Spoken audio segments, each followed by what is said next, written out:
थोड़ी सी मदद कर सकते हो? ये पोटलियाँ बड़ी भारी हैं और मैं बूढ़ा हो चुका हूँ। मैं ज़्यादा देर तक इनका बोझ नहीं उठा सकता और मैं बहुत थक भी चुका हूँ। तो क्यों ना तुम मेरी एक पोटली को उठा लो और इसे उस दूसरे गांव तक पहुंचा दो। इसके बदले में मैं तुम्हें 2 सोने के सिक्के दूंगा। वह लड़का उन फकीर की सारी बातें सुनता है, फिर उनसे कहता है, कोई बात नहीं बाबा, मैं आपकी मदद करने के लिए तैयार हूँ। बताइए आपको कहाँ जाना है? ऐसा कहते हुए उस लड़के ने उन फकीर की एक पोटली उठा ली और उसे अपने कंधे पर रख लिया। जैसे उसने पोटली को कंधे पर रखा, उसे आभास हुआ कि यह पोटली तो सच में बहुत भारी है। फिर वह लड़का और वह फकीर रास्ते में आगे की ओर बढ़ चले। कुछ देर तक चलने के बाद देखते ही देखते वह गांव खत्म होने लगा और अब एक सुनसान रास्ता आगे की ओर जा रहा था। वे दोनों अपने रास्ते पर मस्त होकर आगे की ओर बढ़ रहे थे। जब वे भीड़ से पूरी तरह से अलग हो गए, तब वह लड़का उन फकीर से कहता है कि बाबा, इस पोटली में आखिर ऐसा क्या रखा है जिससे यह पोटली इतनी भारी है? इस पर वह फकीर बाबा जवाब देते हुए कहते हैं कि कुछ नहीं बेटा, बस इसमें कुछ तांबे के सिक्के भरे हुए हैं, इसीलिए यह इतना भारी है। उन फकीर की यह बात सुनकर वह लड़का मन ही मन सोचने लगा, लगता है ये बाबा जरूर कोई व्यापारी हैं, तभी तो इतने सारे तांबे के सिक्के साथ लेकर चल रहे हैं। लेकिन तभी उसके मन में एक विचार आया, मुझे इन सब से क्या मतलब, मुझे तो सिर्फ इस पोटली को दूसरे गांव तक पहुंचाना है। जैसे उसके मन में यह विचार आया, उसने तांबे के सिक्कों का ख्याल अपने मन से निकाल दिया और मस्त होकर मार्ग में आगे की ओर बढ़ने लगा। चलते चलते कुछ और समय बीता और वे दोनों एक नदी के किनारे आ पहुंचे। वह लड़का काफी हट्टा कट्टा था और काफी चुस्त और तंदुरुस्त भी था, इसीलिए वह बिना ज्यादा सोचे उस नदी में उतर जाता है। परंतु वह फकीर अभी भी किनारे पर ही खड़े थे। यह देख वह लड़का उन फकीर से कहता है, क्या हुआ बाबा, क्यों रुक गए? आइए, हमें इस नदी को पार करना होगा, तभी तो हम उस गांव तक पहुंच पाएंगे। इस पर वह फकीर उस लड़के से कहते हैं, मैं जानता हूं बेटा कि हमें यह नदी पार करनी ही होगी, पर जैसा कि तुम देख ही रहे हो, मैं अब बूढ़ा हो चुका हूं, इसीलिए ये 2-2 पोटलियां एक साथ लेकर यह नदी पार नहीं कर सकता। इसमें अगर मेरा पैर फिसल गया तो फिर मैं आगे का सफर कैसे पूरा करूंगा? क्या तुम मेरी एक पोटली और ले सकते हो? मैं तुम्हें इसके बदले भी 2 सोने के सिक्के और दूंगा। इस पर वह लड़का मुस्कुराते हुए उन फकीर से कहता है, बाबा, अब आप मुझे शर्मिंदा कर रहे हैं। अगर आप मुझे सोने के सिक्के ना भी दें, तब भी मैं आपका कार्य अवश्य करूंगा। मैं आपको उस दूसरे गांव तक अवश्य पहुंचाऊंगा। इस पर वह फकीर मुस्कुराते हुए कहते हैं, बेटा, तुम तो बड़े ही भले आदमी मालूम पड़ते हो। इतना कहकर उन्होंने वह दूसरी गठरी भी उस लड़के को थमा दी। जब उस लड़के ने वह दूसरी गठरी अपने कंधे पर रखी, तब उसे यह गठरी भी बहुत ज्यादा भारी लगी, किंतु उसने वहां पर कुछ नहीं कहा। जैसे तैसे उन दोनों ने वह नदी पार की। नदी पार करने के बाद बातों ही बातों में उस लड़के ने उन फकीर से कहा, बाबा, आखिर इस दूसरी गठरी में क्या है, क्योंकि यह भी बहुत भारी है। इसका उत्तर देते हुए बाबा कहते हैं, बेटा, इस गठरी में चांदी के सिक्के हैं, इसीलिए इस गठरी में भी काफी वजन है। उन फकीर की ये सारी बातें सुनकर अब उस लड़के का दिमाग तेजी से काम करने लगा था। वह सोचने लगा, एक गठरी में तांबे के सिक्के हैं और दूसरी में चांदी के।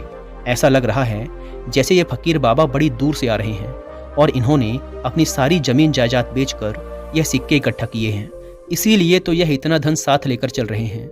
लेकिन वह लड़का उन फकीर बाबा से कुछ भी नहीं कहता और वे दोनों चुपचाप मार्ग में आगे की ओर बढ़ते चले जाते हैं।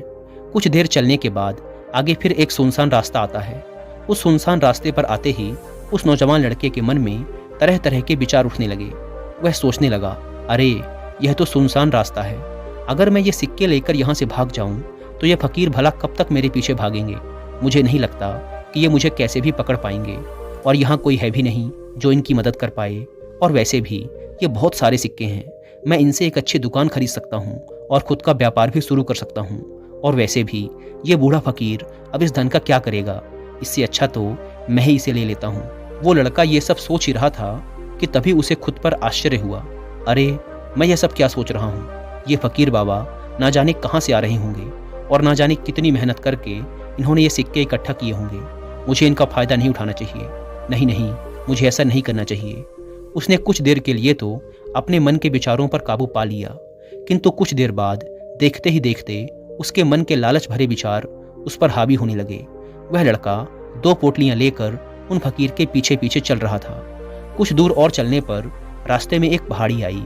उसे देख वो फकीर बाबा उस लड़के से कहते हैं, बेटा, ये पहाड़ी मैं नहीं चढ़ पाऊंगा। मैं काफ़ी बूढ़ा हो चुका हूँ और मेरे घुटनों में भी दर्द रहता है। यदि तुम मेरी यह तीसरी गठरी भी ले लो तो मैं तुम्हें 2 सोने के सिक्के और दूंगा, लेकिन याद रहे इसे कहीं गिराना मत, ये कहीं खुल ना जाए। यह बात सुन वह लड़का उन फकीर से कहता है, क्यों बाबा, आखिर इस गठरी में ऐसा क्या है? इस पर वह फकीर उस लड़के से कहते हैं, बेटा, इसमें सोने के सिक्के हैं। यह सुन वह लड़का मन ही मन बहुत प्रसन्न हुआ। उसने चुपचाप वह तीसरी गठरी भी उन फकीर से ले ली और दोनों बिना कुछ बोले आगे की ओर बढ़ चले। अब वह फकीर बिना कोई वजह लिए आराम से पहाड़ी की चढ़ाई चढ़ रहे थे, लेकिन वह नौजवान लड़का जो कि पीछे था, वजन के कारण बहुत धीरे धीरे चल पा रहा था।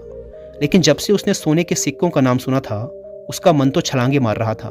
वह मन ही मन सोच रहा था कि अगर ये सारे सिक्के मुझे मिल जाएं तो मेरा जीवन तो बड़ी आसानी से कट जाएगा। वैसे भी ये फकीर तो बूढ़े हो चुके हैं, भला इन्हें इतने धन की क्या आवश्यकता, इनका जीवन तो वैसे भी कट ही चुका है। मैं एक काम करता हूँ, ये सारा धन लेकर यहाँ से भाग जाता हूँ। लड़के के मन में अनगिनत विचार चल रहे थे। लड़के का मन अब उसकी बुद्धि पर पूरी तरह से हावी हो चुका था। उस लड़के का मन अपनी बात को सही साबित करने के लिए उसे कोई भी तर्क दे रहा था। और तभी उसके मन में एक और विचार उठा, और अब की बार वह लड़का यह सोच रहा था कि लगता है ये फकीर बाबा कोई चोर हैं, नहीं तो इनके पास इतने सारे सोने के सिक्के कहाँ से आए।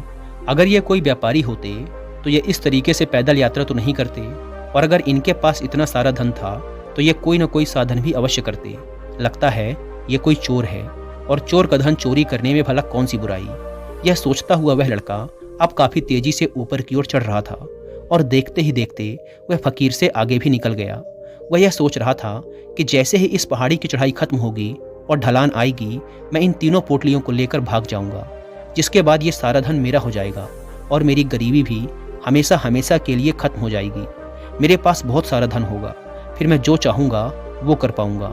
ये सब सोचते सोचते वो पहाड़ी की चोटी पर पहुंच गया, और अब ढलान का रास्ता शुरू होने वाला था। तभी वह लड़का उन फकीर की नज़रों से बचता हुआ तीनों गठरियां लेकर तेजी से भागता हुआ आगे निकल गया। अब उसे अपना शरीर बहुत हल्का महसूस हो रहा था, जैसे कि उसे उन तीनों गठरियों का वजन तक ना मालूम पड़ रहा हो। काफी देर तक दौड़ते भागते, लोगों की नज़रों से बचते बचाते वह सुनसान रास्तों से होता हुआ किसी तरह अपने घर पहुंचा। उसकी खुशी का कोई ठिकाना नहीं था। उसने सोचा, क्यों ना मैं जल्दी जल्दी इन सभी पोटलियों से सारे सिक्के निकालकर उन्हें कहीं छुपा दूं। यह सोचकर जब उसने गठरी खोली तो पहली गठरी में उसे जंग लगे हुए लोहे के सिक्के मिले। यह देखकर उसे अपनी आंखों पर विश्वास नहीं हुआ। इस पर उसने तुरंत ही दूसरी गठरी भी खोल डाली। इस पर भी उसे जंग लगे हुए लोहे के सिक्के ही मिले। यह सब देखकर वह लड़का बड़ा हैरान हुआ।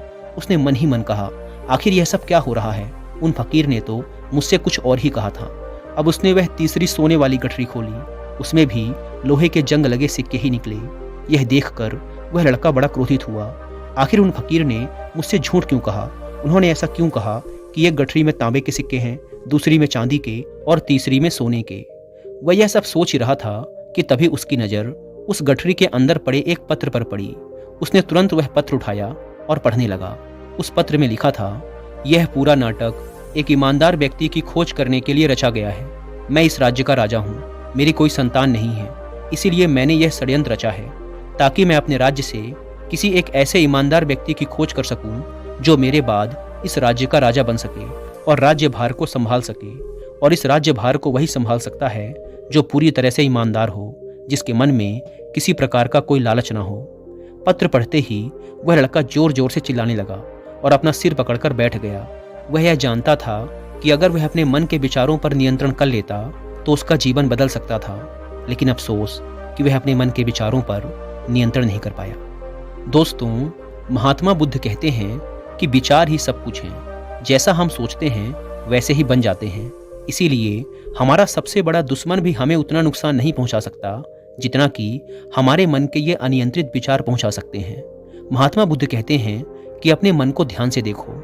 हमारे मन में जो विचार चलते हैं वही विचार शब्द बनते हैं, और विचार ही कर्म के रूप में प्रकट होते हैं। बार बार दोहराने पर कर्म आदत में बदलता है, और समय के साथ धीरे धीरे यह आदतें हमारे चरित्र का गठन करती हैं, और आगे चलकर यही चरित्र हमारे भाग्य का निर्माण भी करता है। इसीलिए हमारा अपने विचारों के प्रति सजग रहना बेहद आवश्यक है। हमारा जागरूक रहना बेहद आवश्यक है। हमारा इस पर ध्यान देना जरूरी है कि हमारे मन में किस तरह के विचार उठ रहे हैं। आगे महात्मा बुद्ध कहते हैं कि कमजोरी हमेशा छोटे विचार से शुरू होती है, छोटा विचार एक बीज की तरह होता है, और अगर समय रहते इस विचार रूपी बीज को नष्ट ना किया जाए तो यह छोटा सा विचार बहुत ही जल्द एक विशाल वृक्ष का रूप ले लेता है और हमारी बुद्धि की सोचने और समझने की क्षमता को पूरी तरह से नष्ट कर देता है। इसीलिए जब हमारे मन में पहली बार कोई गलत विचार जन्म ले तभी उसे जड़ से उखाड़ देना चाहिए, अन्यथा वह बहुत ही जल्द एक विशाल वृक्ष का रूप ले लेगा और हमें किसी न किसी गलत राह पर ढकेल ही देगा। फिर हम चाह कर भी उसे रोक नहीं पाएंगे। लेकिन अब प्रश्न ये उठता है कि हम अपने मन के विचारों को कैसे नियंत्रित करें। हमारा मन